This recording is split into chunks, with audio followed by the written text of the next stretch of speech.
En un momento de la Argentina y del mundo en el que se habla tanto de las ideas liberales como de la importancia de la iniciativa privada, y además de los influencers, que hace tiempo que tienen mucha, mucha, mucha presencia, sobre todo a partir de las redes sociales, hoy vamos a hablar con una persona, un dirigente, que tanto en la faz política fue uno de los primeros que levantó la bandera del liberalismo en la Argentina. Estamos hablando del regreso a la democracia, que ocupó además durante dos periodos consecutivos la Cámara de Diputados, fue convencional constituyente, entre otras cosas. Además es un hombre de negocios, lidera un grupo hotelero que ya lleva más de un cuarto de siglo en la Argentina, pero además puede decirse que fue un antecesor, cuando no se hablaba de esto, ni nadie lo imaginaba, de lo que hoy son los influencers, porque Alberto Abamonte en su momento fue realmente un influencer, no solamente porque iba a todos los medios de comunicación, hablaba con todos los periodistas, sino porque él mismo tenía también un ciclo televisivo y además realizaba acciones sumamente impactantes. Muchos recordarán el tema de los pollos de Mazorín, en la época de Alfonsín, el primero que simbolizó al Estado con un elefante, y apareció con un elefante en la avenida Cabildo, si mal no recuerdo, y además fue el gran impulsor del mayor acto que se haya hecho en la Argentina, creo que no ha sido superado, de lo que es la centroderecha en el estadio de River en el año 85, plena primavera alfonsinista. Allí estaba Alberto Ramonte con ese impulso que por supuesto también venía del ámbito privado. Así que hoy realmente es un placer, le doy la bienvenida a todos, pero muy especialmente a nuestro interlocutor que es Alberto Albamonte. Alberto, un gusto saludarlo, ¿cómo le va? Muy bien, ¿qué tal, Marcelo? ¿Cómo estás? Bien, bueno, en principio le quiero preguntar cómo es esto en una Argentina tan cambiante, donde hasta hace un tiempo gobernaba o teníamos un modelo donde el Estado tenía una presencia muy grande y además vivíamos en una situación de muchísima inflación, con muchas crisis recurrentes. Ahora hay otra política del Estado. ¿Cómo hizo para que Grupo Hotelero Albamonte, que representan la Argentina a Howard Johnson y a Daisy, cómo hizo para lograr permanecer durante esos 25 años y además crecer y convertirse en la cadena hotelera más importante de la Argentina? No hay una fórmula ni hay una respuesta concreta a ese interrogante. Creo que son muchos los factores. Si yo me remonto un poco a la historia de Howard Johnson en la Argentina, nosotros abrimos los dos primeros hoteles en el año 99 y en el año 2000 fui creador de la primera carrera universitaria de hotelería, porque así como en cualquier otra actividad en la hotelería, también la capacitación es fundamental. Y la verdad que había un vacío en ese aspecto. Contraté a uno de los grandes docentes latinos, donde casi todos sus libros son leídos en todas las escuelas de hotelería, y armamos la primera carrera de hotelería y hoy hay 7 universidades que tienen la carrera. Ese fue el primer paso, fue tal vez un paso firme. Hoy realmente tenemos 3.300 empleados en los hoteles y tenemos también unos 40 empleados en las oficinas corporativas. La compañía está creciendo, tenemos 41 hoteles abiertos, tenemos 4 más para inaugurar este año, si Dios quiere, y tenemos en total 23 obras en construcción. Es decir, estamos creciendo, y estoy hablando solamente de Argentina, porque hace 5 años la cadena que represento y que es la más grande del mundo, con 9.300 hoteles en 90 países, me cambió mi estatus de máster franquiciado a socio estratégico, lo que significa que puedo hacer hoteles en cualquier país del mundo y utilizando las 23 marcas que tiene el holding. Qué excelente noticia y además qué bueno saber que, porque creo que todas las veces que hablamos, incluso de manera casual. Siempre hay una inauguración, hay una apertura de Howard Johnson, de Daisin, del grupo hotelero Albamonte. Realmente es impactante. Ahora, el hecho de que haya una nueva política en la Argentina, un cambio en el que la iniciativa privada tiene tanta prevalencia, ¿eso le hace tener una mayor expectativa como líder de este grupo hotelero de que va a haber una expansión del negocio? Yo creo que sí, por lo menos nosotros tenemos expectativa. No se puede englobar a todos, no se puede generalizar, ¿verdad? A veces algún colega tuyo me dice, ¿cómo está el sector hotelero? Y es como preguntarme, ¿cómo están los abogados? Bueno, hay abogados exitosos, por supuesto, y hay otros que están manejando un Uber. Entonces, no se puede generalizar. Cada uno tiene su experiencia, su estrategia comercial. Nosotros crecemos a paso firme, fundamentalmente porque mostramos resultados muy concretos, valorización de la inversión, por un lado, por otro lado, mucho profesionalismo desde el primer momento de la primera reunión y un equipo realmente de primera. Yo me enorgullezco a decir que el equipo nuestro del Grupo Hotelero Albamonte es el más eficiente que hay en Argentina. A propósito de que hay un gobierno muy reciente, ¿ya hubo algún contacto? Me refiero a Daniel Scioli, que es el responsable del área de turismo, o alguien vinculado con el gobierno. Mira, yo estoy siempre a disposición cuando me llaman los ministros de turismo, incluso los presidentes, estoy siempre dispuesto a aportar, pero yo nunca levanto el teléfono y nunca pido nada al Estado. Yo creo que justamente uno de los grandes males que ha tenido la Argentina son los empresarios prebendarios que en vez de preocuparse por competir y por mejorar su oferta de trabajo, buscan la ayuda del gobierno. Eso me parece que es una de las causas bastante importantes de la decadencia que ha sufrido nuestro país. Argentina fue a principios del siglo XX uno de los países más ricos del mundo y eso generó, por supuesto, una enorme oleada de inmigrantes. La mayoría de nosotros descendemos de esos inmigrantes que vieron en la Argentina un lugar de esperanza y construyeron la Argentina, la acrecentaron muchísimo. Y en ese sentido, y para hacerte un poquito síntesis de mi vida, hay dos personas que influyeron mucho. Uno fue Domingo Faustino Sarmiento, cuando dijo, los que no se interesan por la política tienen un solo castigo, aguantarse la política que hacen los otros. Y el otro, Ortega y Gasset, cuando dijo, argentinos a las cosas. Y bueno, lo he tratado de aplicar en toda mi vida como empresario. He sido exportador, he sido un hombre muy dedicado al trabajo. Muchísimos años me levanté a las 4 de la mañana y logré, por supuesto, un cierto bienestar para mi familia y además siempre me preocupé por colaborar para mejorar el nivel de vida de nuestro pueblo. Porque yo repetía muchas veces, de nada vale tener una casa fantástica si cuando salgo a la puerta de mi casa me secuestran un hijo. Entonces, evidentemente, la calidad de vida excede totalmente la parte económica de un individuo, de una familia, sino que tiene que ver con todo un desarrollo, sobre todo cultural, sobre todo educativo, que es la base cierta para todo lo demás.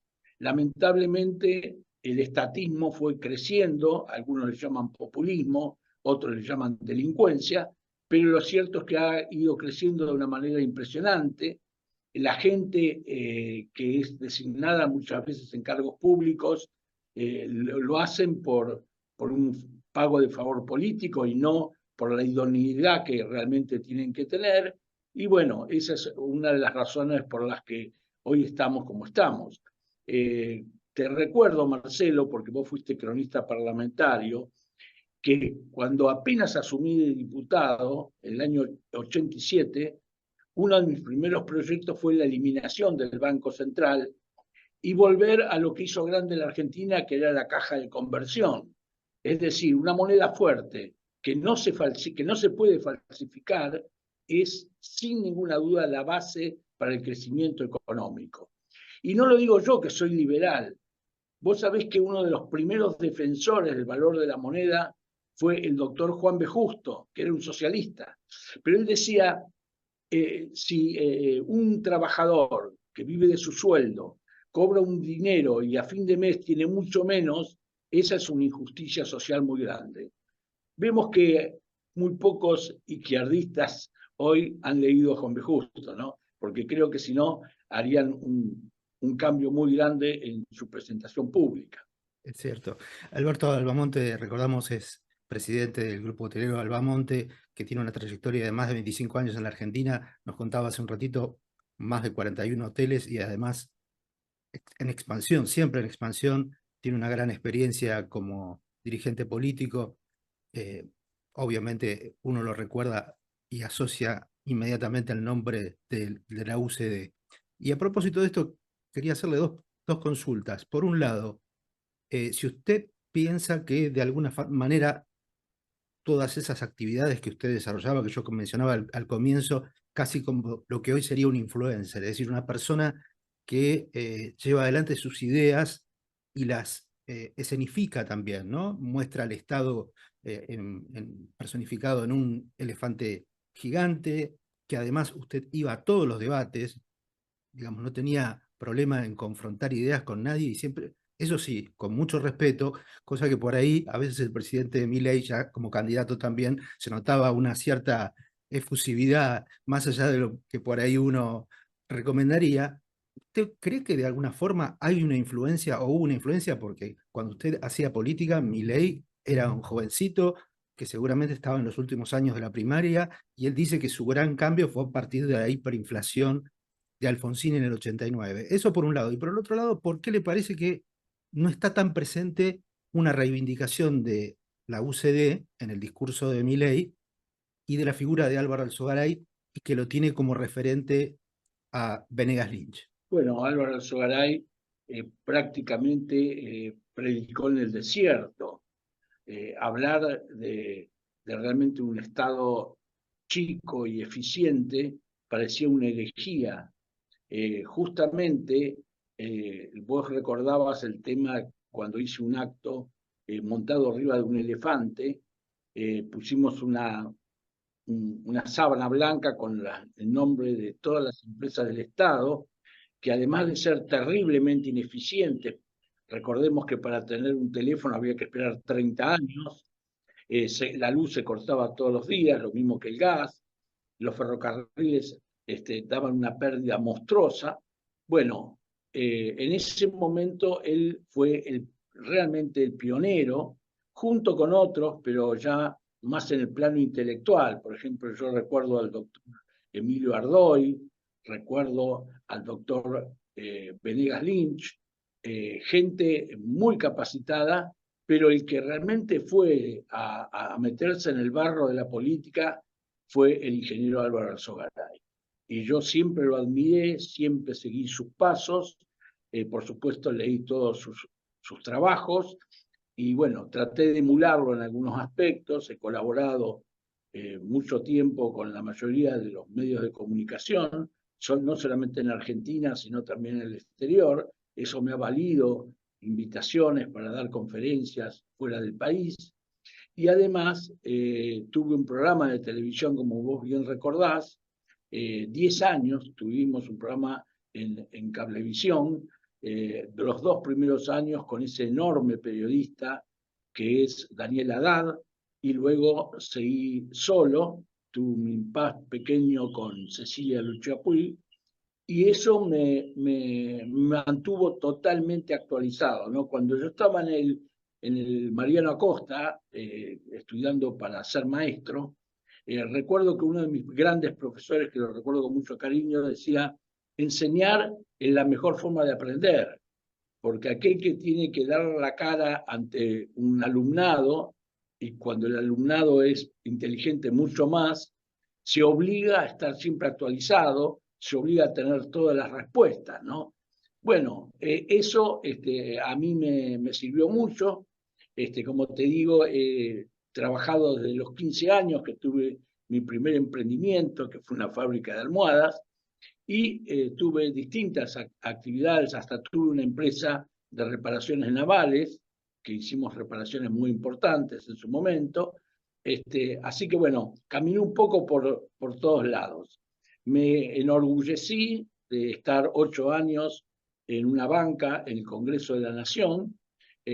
Cuando me retiré no quise la jubilación de privilegio y eso causó un poco de malestar en algunos colegas, pero bueno, cada uno tiene que seguir su propio... Yo no critiqué a nadie por haberlo hecho porque era legal, pero en lo personal creí que no correspondía. Había tenido un honor enorme de poder representar a los argentinos, de poder presentar proyectos muy importantes que gracias a Dios conté con la colaboración de los principales cerebros de la Argentina, porque yo hoy veo que hay diputados que tienen 50 asesores, realmente no sé dónde los ponen, porque es imposible.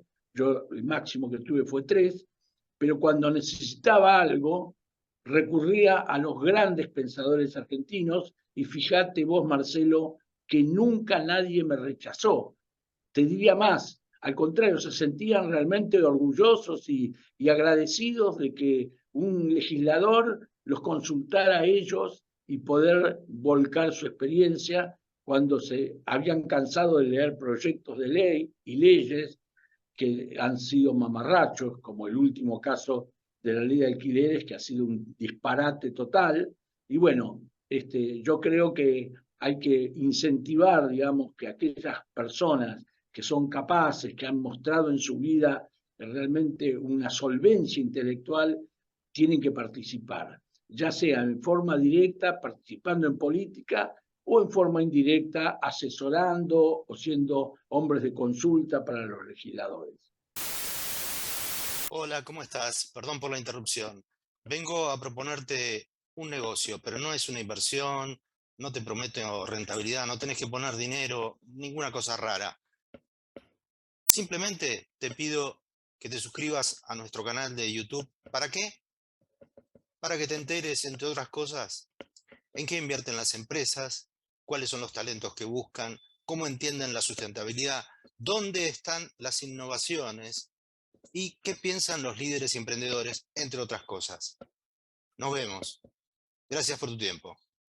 Le preguntaba específicamente porque yo, entre otras cosas, lo presento como un influencer. ¿Usted cree que, o no sé si tuvo oportunidad de hablar alguna vez con Javier Milei de esto? Porque además, más allá de que no coincidieron en época, usted trabajó en Aeropuertos Argentina 2000 y él también. ¿Piensa Bueno, que, yo trabajé en la Corporación América, todavía yo me retiro de la Corporación América y ahí aprendí mucho también, sobre todo con Neuquén. Me retiré cuando ganamos la licitación de aeropuertos. Todavía no se había conformado la sociedad.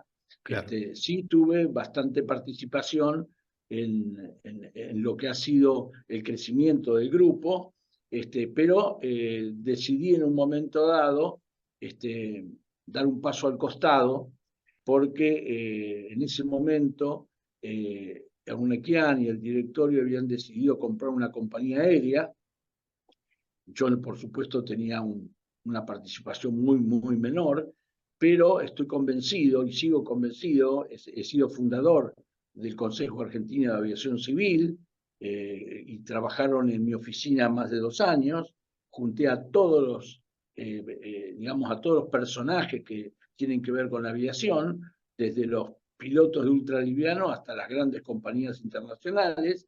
Nos sentamos todos en una misma mesa y tratamos de empujar la aviación civil, que curiosamente en la Argentina estaba manejada por un militar, ¿no? Cuando en realidad el concepto de aviación militar y aviación civil son muy diferentes totalmente, ¿no? Por claro. supuesto que yo tengo una enorme admiración por los pilotos militares que se han jugado la vida y cuando han tenido que defender la patria lo han hecho con todo coraje y con toda eficiencia, pero realmente un piloto militar, cuando maneja un avión civil, no lo hace como corresponde, creo yo, y ese ha sido un error. Y después, bueno, 7 sindicatos, el Estado te fija las rutas, el Estado te fija qué valor tenés que cobrar el pasaje, el Estado prácticamente no le deja al empresario privado ningún tipo de libertad para mostrar lo que es capaz de hacer.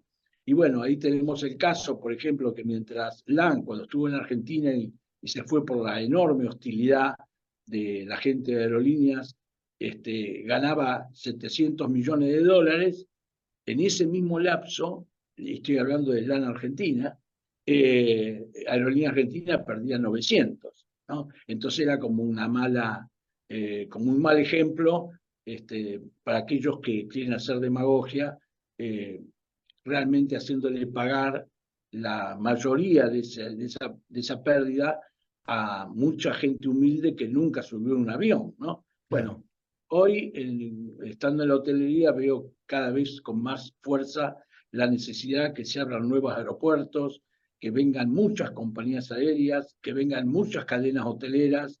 La Argentina no llega a tener el 1% del turismo internacional, siendo el séptimo país del mundo en superficie, con lugares realmente increíbles para el turismo, con un muy buen nivel cultural de su gente, con una hospitalidad que es natural también, y yo creo que podríamos llegar en 10 años al 5%.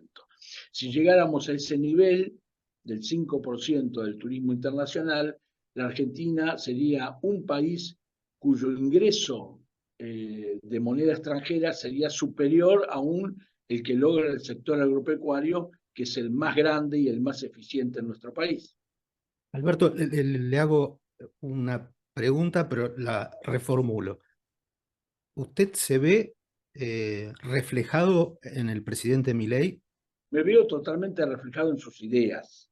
No lo conozco personalmente, y cuando he tenido oportunidad de opinar sobre él, le he dado todo mi apoyo, porque por fin tenemos un presidente liberal. Eso es algo que la Argentina perdió hace muchísimos años. Por ahí algún radical se va a enojar, pero el último liberal que yo recuerdo con fuerza fue Marcelo T. de Alvear. Así que la decadencia argentina no es una casualidad, no es una casualidad. Ve gente que un día está en la aduana, al otro día está manejando un hospital y al otro día está en otra actividad. Es decir, como dicen algunos venezolanos, son buenos para todo o malos para todo, ¿no? Y la Constitución que tiene la impronta fabulosa de ese gran hombre que fue Juan Bautista Alberdi, aclara siempre que es solamente la idoneidad la que tiene que ser la carta de presentación de un funcionario público, y que además el funcionario público no está por encima de la gente, aunque ellos creen que sí, en la mayoría de los casos. Claro. Son servidores públicos que gracias a la gente que trabaja y que paga los impuestos, ellos pueden tener el cargo que tienen. Alberto, usted mencionaba que el último presidente liberal fue Marcelo T. de Alvear. ¿Menem no fue liberal? Menem fue un hombre de una visión asombrosamente realista, sobre todo por donde vino, ¿no? Yo recuerdo que algo parecido pasó con otro gran presidente que fue Arturo Frondizi, que había escrito un libro que era cabecera de toda la juventud, ¿no? Política y petróleo. Y era totalmente estatista, era totalmente un libro que entusiasmaba a la gente, pero que si uno lo analizaba técnicamente tenía grandes errores. Y cuando él asume como presidente, prácticamente tira su libro al canasto y hace una política totalmente distinta. Menem venía de un partido básicamente populista, demagógico, pero vio que la necesidad que tenía la Argentina era otra. Si uno mira sobre todo el primer gobierno, donde participé como legislador, pero digamos el primer gobierno del doctor Menem, porque yo pedí no renovar mi banca en el año 95 y me dediqué a la actividad privada, fue muy bueno, se tome el parámetro que se tome. Y voy a dar un solo ejemplo. La antigüedad del parque automotor del agro estaba de entre 14 y 15 años, y cuando Menem se va, estaba en 3 años, es decir, se intensificó muchísimo, se tecnificó, bueno, y eso ocurrió en muchos aspectos. Recordemos que hasta que asumió el doctor Menem, por ejemplo, la libertad de prensa estaba muy condicionada porque todos los canales de televisión estaban en manos del gobierno, ¿no? Y vinieron los militares, dijeron que ellos iban a privatizar, no privatizaron nada, y vino Alfonsín tampoco, y recién con el doctor Menem se abrió la apertura y no se lo dio a los amigos, ¿no? Porque había canales, vos te recordarás, Claro. terriblemente críticos con respecto a la política que llevaba adelante Menem. Pero yo sentí un orgullo muy grande de haber sido amigo de él. Él me tuvo una gentileza enorme. Yo me casé en la Quinta de Olivos en el 94 y siempre traté de apoyarlo sin aceptar absolutamente ningún cargo público y simplemente trabajando en proyectos de ley y en situaciones, en trabajos económicos que en algunos casos tuvieron éxito y en otros no fueron considerados. Alberto, nos quedan pocos minutos, pero quería preguntarle, y le pido por ahí, apelo a su poder de síntesis, si hay algo, porque usted marcó muy bien que se siente identificado con las ideas de Milei, que lo ha apoyado y que supongo que eso sí se mantiene. Si hay algo que le preocupe, me refiero a, se habla mucho de que esta salida de la inflación viene con mucha recesión. Se dice también, o se ve, que Milei es una persona que por ahí le cuesta consensuar, dialogar. Se nota también algo que, al contrario, censo de lo que pasaba con la UCD, ustedes tenían magníficos legisladores. Bueno, usted era uno de ellos, pero recuerdo Federico Bueno, Clerici, Durañona y Bedia, que era un gran, digamos, un hombre que sabía muchísimo del mundo jurídico. Y por ahí eso así es. uno siente que hay aspectos del actual gobierno que le faltan esas espadas con ese nivel intelectual, con esa capacidad de diálogo. ¿Le preocupa eso? ¿Le preocupa el tema de la recesión? ¿Hay algún otro aspecto que le preocupe? Es muy difícil el diálogo en la Argentina por la situación general que hay, donde hay un porcentaje enorme de, de actividades que están asociadas con el gobierno y no son las más eficientes justamente. Eh, el otro día yo estaba mirando televisión y decía, ¿quién hace publicidad en televisión? El que quiere vender. Yo cuando hago propaganda es porque quiero vender los hoteles. Y miro televisión y veo que la gran mayoría de las publicidades son joyerías que compran, no que venden, ¿no? Una cosa de locos, ¿no? Y que muestra de alguna manera la decadencia que hay cuando la publicidad de una joyería que decía, venga a comprar nuestros relojes, que son los mejores, dice, venga a traer sus relojes que nosotros se los compramos, ¿no? Bueno, es una anécdota, pero en definitiva, a mí no me preocupa demasiado las formas, me preocupa el fondo. Creo que solamente una persona con mucho coraje y con muchas convicciones puede llevar adelante un cambio. Si en cambio tiene miedo, como ha sucedido, tiene miedo a la clase política, entonces empieza a transar y a permitir que siga un sistema bastante corrupto. Alberto quiere decir entonces que hay límites para la posibilidad de que el gobierno haga acuerdos. ¿Quiénes deberían estar excluidos de la posibilidad de negociar con el gobierno de Milei? Bueno, realmente creo que aquellos que buscan mantener sus privilegios abusivos y en muchos casos ilegales deberían estar excluidos. Por supuesto que siempre la apertura, la buena predisposición es importante. ¿Qué es lo que Milei tiene, a mi modo de ver? Tiene un fuertísimo apoyo popular. Fíjate vos que a pesar de la crisis terrible, basta ir a un supermercado y ver los precios como se han disparado, es inconcebible que siga manteniendo el mismo nivel de adhesión que tuvo hace 60 días. Así que ese es un punto importante. El otro punto que no es menos importante, y esto me lo comentan toda la gente, yo interactúo mucho con colegas míos de todos los países, de Dominicana, de Miami, y todos me comentan que Milei se ha convertido hoy casi en un segundo Messi. Todo el mundo habla de él con admiración, además. Nadie tiene en cuenta si dijo un exabrupto, ¿no? Sino que está realmente con un coraje, con una solvencia intelectual que le va a permitir salir a la Argentina de este pozo.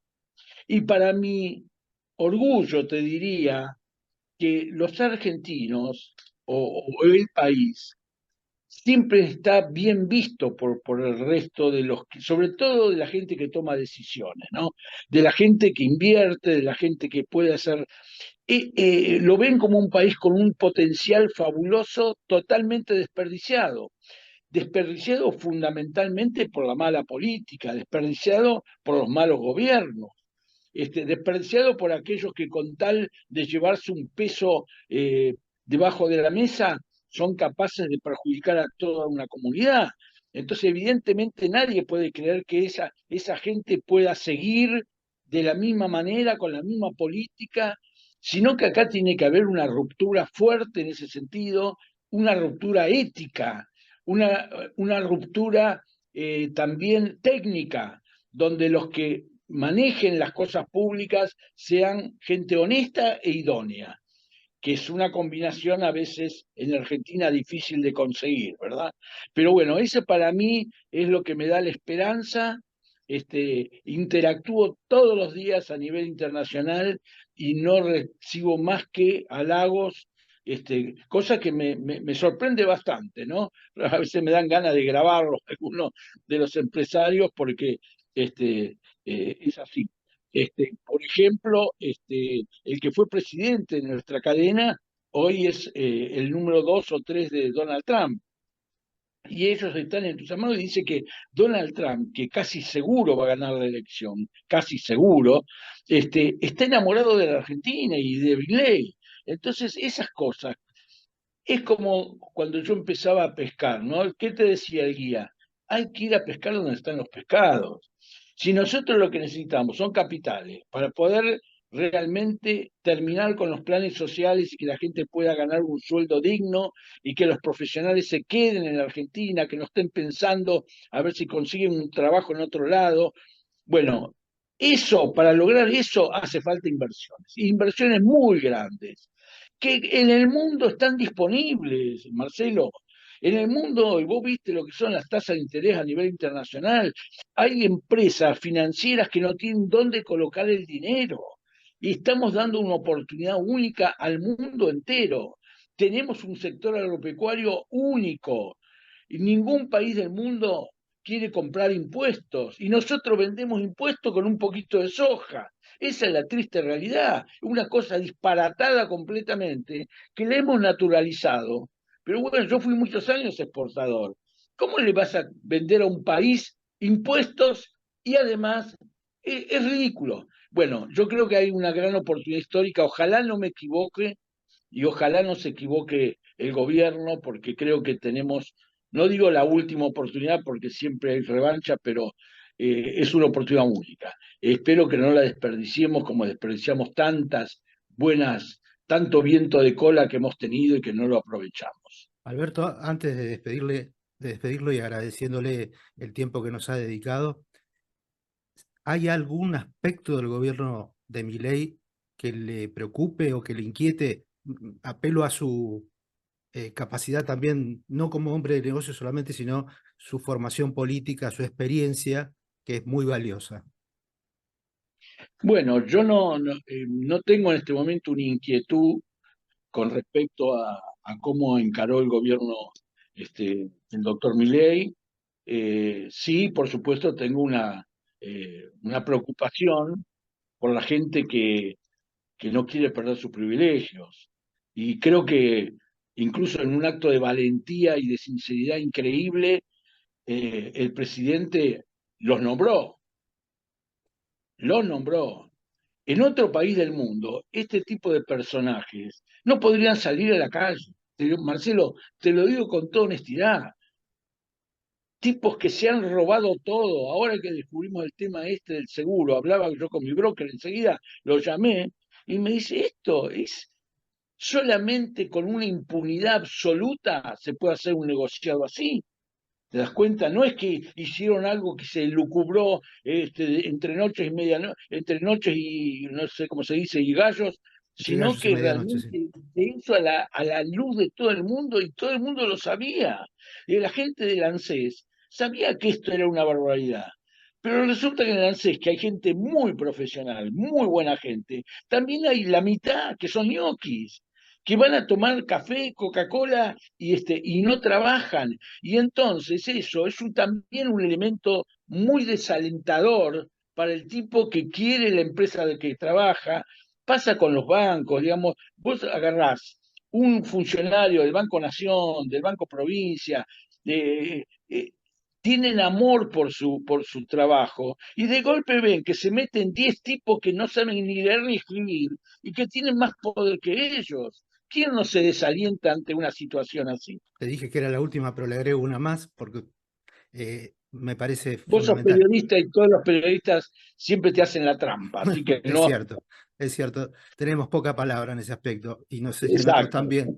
Las privatizaciones de las que se viene hablando, ¿hay algún límite? ¿Hay algo que usted diga, yo esto no lo privatizaría? ¿O le parece que todo lo que está en manos del Estado puede estar en manos de privados? Me refiero, obviamente, estoy hablando sobre todo de empresas, ¿no? Banco Nación, aerolíneas, Yo YPF. te lo pondría de esta manera. Todo lo que pueda hacer el privado, todo lo que pueda hacer el privado, tiene que hacerlo el privado.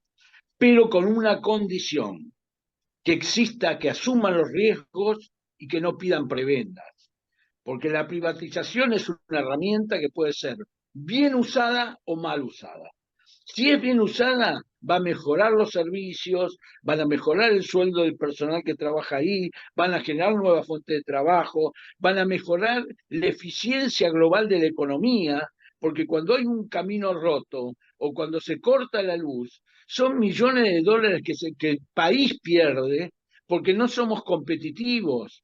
Tenemos que tener puertos limpios. El puerto de Buenos Aires es otro disparate donde pagamos el doble que en cualquier otro país del mundo. Entonces son cosas que son indispensables que la haga el privado, pero con reglas de juego muy claras, evitando que un amigo compre porque entonces le da el 20% al gobierno. Ese tipo de negociados siempre terminan mal para la gente. Por ahí para ellos les termina bien, ¿no? Aunque la mentira tiene patas cortas, como vimos ahora con el tema del seguro, que era un escándalo que tenía que reventar.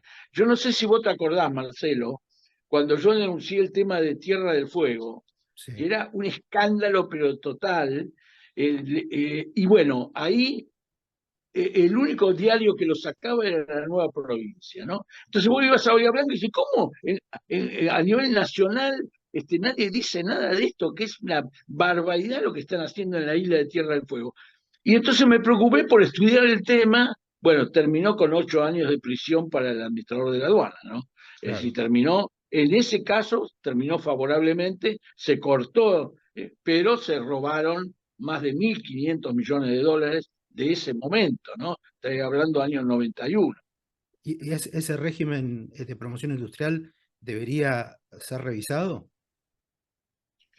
Por supuesto que es absolutamente antinatural, pero más allá de eso, fue la herramienta para robar. Le daban el 45% de reembolso a quien exportaba un galpón, por ejemplo, y cuando se dieron cuenta que este era un gran negocio para hacer cosas raras, empezaron a sobrefacturar. Entonces, galpón que valía $100.000 y que tenía 45.000 de retorno, lo facturaban 1.000.000 y tenían 450.000 de retorno. Entonces, el galpón lo tiraban al agua, no les importaba.